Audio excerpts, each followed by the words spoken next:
I'm Joanna Small, your public information officer for the Commerce City Police Department. It's Monday, February 5th, and this is your weekend high or lowlights, depending on how you look at it. Essentially, it's a video, blotter, and a look back at the most significant calls your CCPD patrol officers and detectives responded to over the last 48 hours. So here goes. We responded to 291 calls for service and made 70 proactive traffic stops. Yesterday evening, officers were dispatched to a 911 call hang-up at an apartment complex in the 5400 block of East 62nd Place. When they arrived on scene, they learned a tenant had damaged property at the front desk, and when officers attempted to contact her, she ran into another unit. The suspect attempted to block the door, preventing officers from entering. Officers were, however, able to gain entry and took the suspect into custody for first-degree criminal trespass, criminal mischief, and obstruction. Early in the morning yesterday, officers responded to a disturbance between a man and a woman in the 6400 block of Highway 2.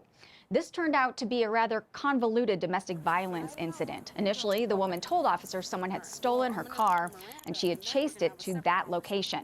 We detained nearly half a dozen men on the scene, but learned that the supposed victim had lied, and one of the people we detained was her husband, whom she was angry at. She was also discovered to be intoxicated. She was arrested for domestic violence, driving under the influence, and felony false reporting. On Saturday, February 3rd, officers were sent to a robbery involving weapons in the 6900 block of Highway 2. Once we arrived, the victim stated he was robbed at gunpoint and assaulted by two unknown men in masks. The investigation into this incident and the attempt to identify suspects is ongoing. An officer on that same shift was driving back to Commerce City from the Adams County Jail when he saw a wrong-way driver heading right towards him on East 144th and Sable. In order to avoid a head-on collision, our officer swerved into a ditch, causing moderate front-end damage to the patrol vehicle. Brighton police responded to conduct the investigation. We are relieved to report our officer was uninjured.